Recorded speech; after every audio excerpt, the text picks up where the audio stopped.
રાજકોટ શહેરમાં અલગ અલગ ઝોનની અંદર પાણીના જે સ્ત્રોત છે, માનનીય પ્રધાનમંત્રી શ્રી નરેન્દ્રભાઈ મોદી સાહેબ જ્યારે ગુજરાતના મુખ્યમંત્રી શ્રી હતા ત્યારે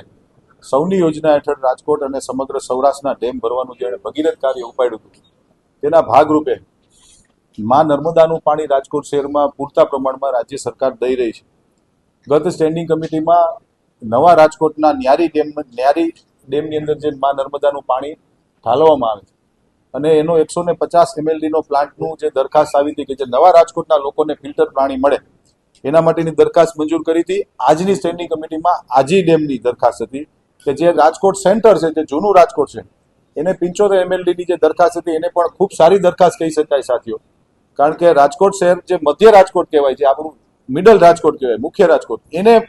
ફિલ્ટર પાણી મળે એની જે દરખાસ્ત હતી એનું પણ અમે આજે કામ મંજૂર કર્યું છે. ખર્ચ અંદાજિત 38 કરોડનો ખર્ચ છે અને 24 મહિનાની અંદર આ કામ પૂર્ણ કરવામાં આવશે. મેક્સિમમ 24 મહિનાની અંદર કામ પૂર્ણ કરવામાં